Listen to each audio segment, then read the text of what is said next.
我们如何才能到自然中去？一句诗意的栖居在这片大地上，为我们描绘了一种美好的生活状态。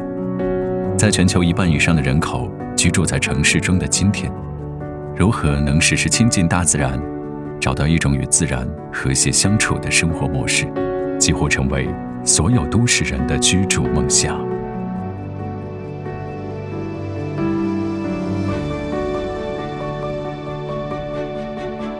我们现在来到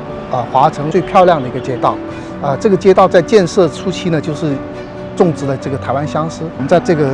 相思树下种了一个热杜鹃，让热杜鹃攀爬在这个树干上，形成这个飘逸开花的这个效果。深圳华侨城旅游度假区占地面积6平方公里，是国家5A 级旅游度假区。城区内多条主要道路都种植了芒果、相思树、大王椰作为行道树。此次邀请郑老师过来深圳，想对这个华城生态广场这个凤凰花，进行一个植物的交流。咱们这个凤凰花要注意的就是，在开完花后要及时的补充养分。相信在这个夏天我们会看到凤凰花热烈的盛开。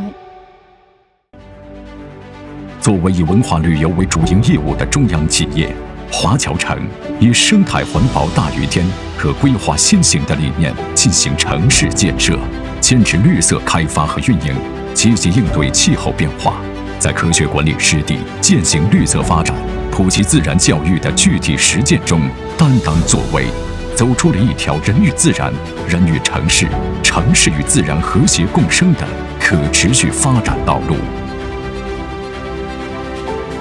OCT 凤凰花嘉年华缘起于华侨城的企业社会责任感，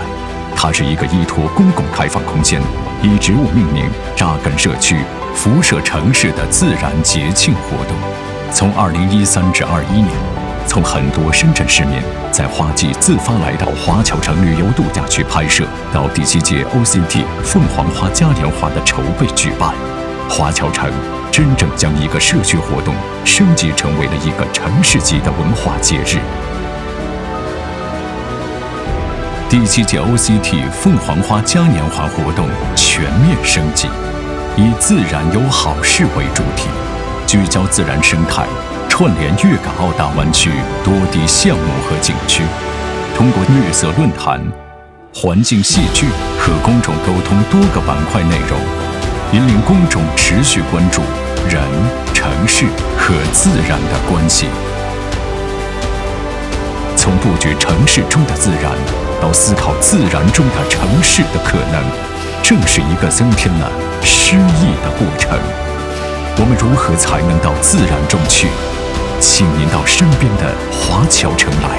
到第7届 OCT 凤凰花嘉年华中来。